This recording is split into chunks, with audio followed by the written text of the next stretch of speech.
Assalamualaikum warahmatullahi wabarakatuh. Selamat datang kembali di channel Pegawai Muslim. Semoga informasi atau kisah yang kami sajikan ini bisa bermanfaat untuk kita semua. Selamat menonton.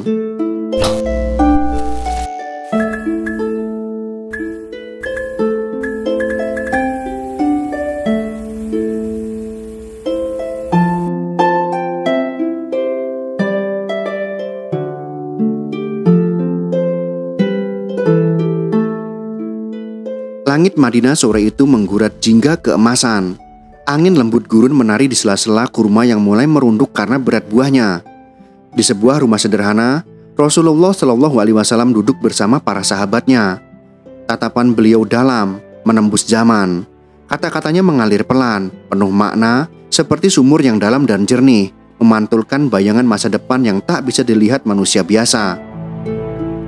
Akan datang suatu masa, sabda Rasulullah Shallallahu Alaihi Wasallam, di mana zaman terasa begitu dekat, setahun seperti sebulan, sebulan seperti sepekan, sepekan seperti sehari. Para sahabat terdiam, tak semua dari mereka memahami maksud ucapan itu.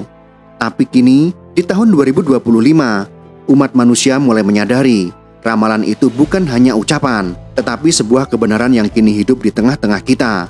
Kita merasa asik menikmati segala kenikmatan yang ada di dunia ini, sehingga kita merasa waktu terasa singkat. Berikut ini adalah beberapa perkataan Nabi yang menjadi kenyataan di zaman modern ini. Waktu yang terasa semakin singkat.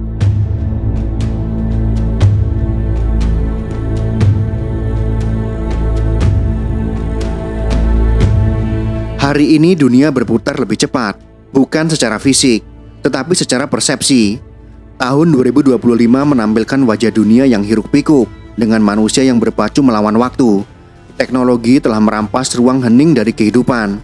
Di tangan kita, perangkat kecil bernama ponsel menggenggam seluruh dunia, namun meluruhkan makna kehadiran. Rasulullah pernah bersabda, "Tidak akan datang hari kiamat hingga waktu menjadi singkat. Setahun terasa seperti sebulan, sebulan seperti sepekan." Hadis riwayat Ahmad dan Tirmizi. Apakah kita menyadari, di antara kesibukan yang tak pernah usai, hari-hari kita berlalu tanpa makna, seperti air di sela jemari, tak bisa ditahan. Satu dekade terasa seperti satu musim. Anak-anak tiba-tiba tumbuh dewasa, orang tua tiba-tiba renta, dan kita sendiri sibuk mengejar sesuatu yang bahkan tak pernah benar-benar kita pahami. Banyaknya fitnah dan hoaks.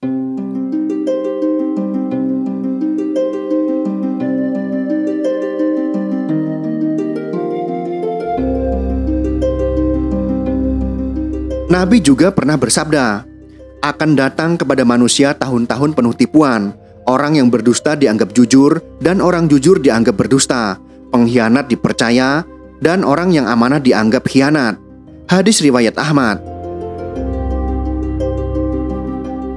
Kita hidup di masa ini, di mana satu berita palsu bisa tersebar ke seluruh penjuru dunia dalam hitungan detik. Media sosial yang awalnya menjadi jembatan informasi, kini menjadi lautan fitnah. Kebenaran tenggelam dalam opini yang dibentuk dengan algoritma, dan yang lantang bersuara lebih dipercaya daripada yang benar-benar mengetahui. Di tahun 2025, dunia bukan kekurangan informasi, melainkan kekurangan kebenaran. Di balik layar ponsel, jutaan jiwa terluka, tersesat, dan juga tertipu. Ucapan Nabi Muhammad SAW itu kini bukan lagi bayangan, tapi kenyataan yang menampar kita setiap hari.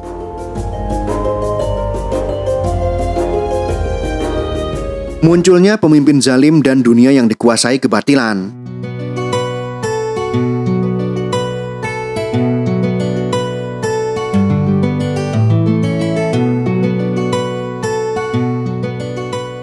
Nabi Muhammad SAW mengingatkan umatnya, akan datang masa di mana pemimpin-pemimpin kalian berasal dari orang-orang yang paling jahat di antara kalian.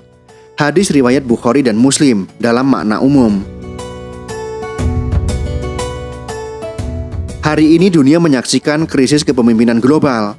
Banyak pemimpin yang tidak lagi memikul amanah sebagai pelayan rakyat, melainkan sebagai penguasa yang haus kuasa.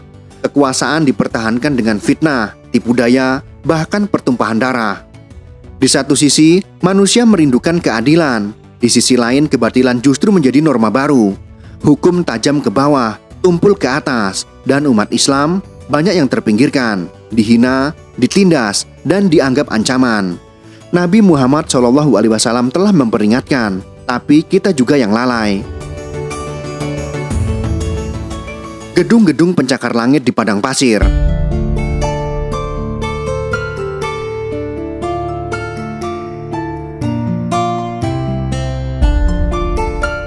Satu sabda Nabi yang paling sering dikutip ketika bicara tentang mukjizat kenabian dalam meramalkan masa depan adalah, "Engkau akan melihat orang-orang yang tidak beralas kaki dan tidak berpakaian, miskin, dan pengembala kambing saling berlomba membangun bangunan yang menjulang tinggi." Hadis riwayat Muslim. Pada tahun 2025 ini, lihatlah ke Jazirah Arab. Negara-negara Teluk kini dipenuhi bangunan futuristik yang bahkan mengalahkan kota-kota besar, Dubai, Riyadh, Doha, Abu Dhabi. Nama-nama yang dulu asing kini menjadi simbol kemewahan dunia. Gedung Burj Khalifa masih berdiri sebagai monumen duniawi tertinggi, tapi ambisi belum berhenti. Di Arab Saudi sendiri, proyek NEOM dijanjikan sebagai kota masa depan dengan gedung setinggi lebih dari 500 meter membentang sejauh 170 km yang dikenal dengan The Line namanya. Apa yang dulu hanya sabda, kini telah benar-benar menjadi nyata. Umat Islam yang menjadi asing.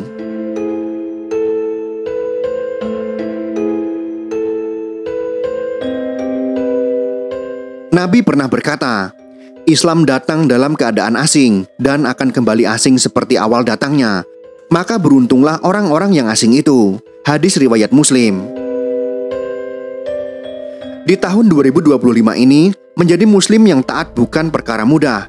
Di tengah normalisasi sekulerisme dan liberalisme yang kian menggila, memegang Islam seperti memegang bara api. Dakwah sering dianggap sebagai ancaman. Nilai-nilai Islam ditertawakan, dianggap ketinggalan zaman. Perempuan yang menutup aurat dikucilkan, lelaki yang jujur dianggap naif. Umat Islam diuji bukan dengan kekurangan, tapi dengan kelimpahan yang membuat lalai. Yang tersisa hanyalah segelintir orang yang tetap berdiri walau sendiri.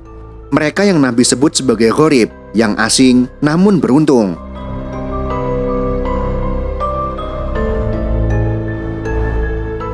Ilmu dicabut bukan dengan hilangnya buku.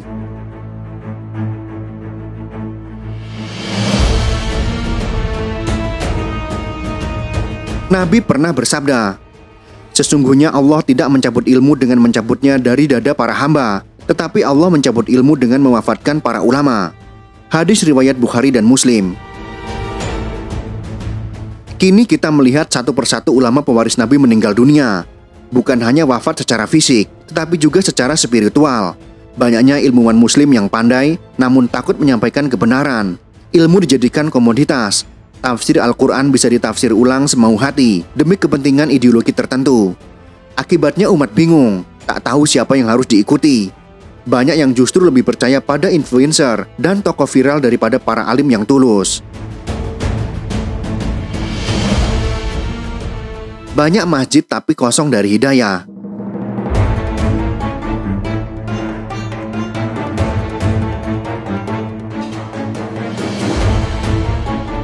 Di kota-kota besar pada tahun 2025 ini, masjid megah menjulang. Berkubah emas, berlampu LED, ber-AC sejuk. Tapi di dalamnya seringkali kosong dari jamaah. Azan berkumandang, tapi tak banyak yang datang. Sabda Nabi kembali teringat. Akan datang kepada manusia suatu zaman di mana mereka memakmurkan masjid-masjid, tetapi hati mereka kosong dari petunjuk. Hadis riwayat Ibnu Majah. Tampaknya kita bangga membangun fisik masjid, tapi lupa membangun ruhnya. Kita sibuk berdebat soal perbedaan pendapat, namun lupa bersatu dalam keimanan. Kita terlalu sibuk mempertontonkan Islam, tapi lupa menghidupkannya. Perang yang menanti dan pertanda akhir zaman.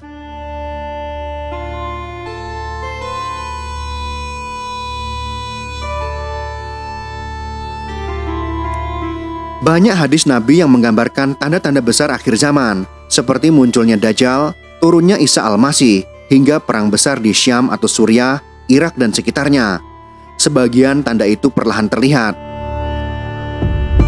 Perang di Timur Tengah tak kunjung usai. Suriah, Palestina, Yaman, dan Irak masih menjadi lautan darah. Tahun 2025 juga menyaksikan konflik yang membara antara kekuatan besar dunia, Amerika Serikat, Rusia, Cina, dan Iran. Semuanya mengarah ke arah yang disebutkan dalam banyak hadis. Rasulullah SAW menyebutkan bahwa di akhir zaman, dunia akan kembali dikuasai oleh dua kutub besar. Dan kini, kita menyaksikan dua blok dunia kembali menguat, berseteru atas nama geopolitik. Namun hakikatnya, memicu tanda-tanda besar yang pernah disampaikan Nabi. Teknologi yang menyamai mukjizat.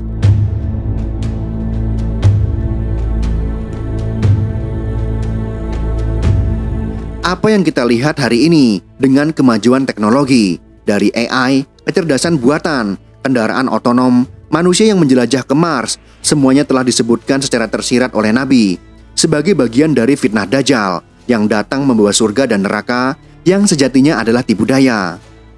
Teknologi bisa menyelamatkan, tapi juga bisa menghancurkan. Ia menjadi senjata bermata dua. Orang-orang hari ini lebih percaya pada mesin daripada Tuhan. Mereka percaya data, tapi menolak wahyu. Dajjal belum muncul secara fisik, tapi sistemnya sudah hidup.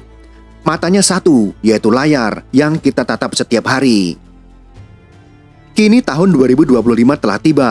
Satu demi satu ramalan Nabi menjadi nyata. Bukan untuk ditakuti, tapi untuk direnungi. Beliau tidak meramal demi sensasi, tetapi memberi petunjuk agar kita bersiap. Ramalan beliau adalah kasih sayang, karena beliau adalah utusan Allah yang tidak berbicara dari hawa nafsu, tapi dari wahyu.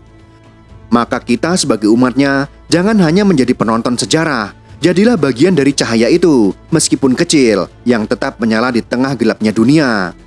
Beruntunglah mereka yang tetap berjalan lurus, walau sendiri, karena sesungguhnya janji Allah itu nyata. Akan datang suatu masa di mana memegang agama ini seperti menggenggam bara api, dan hari itu telah datang.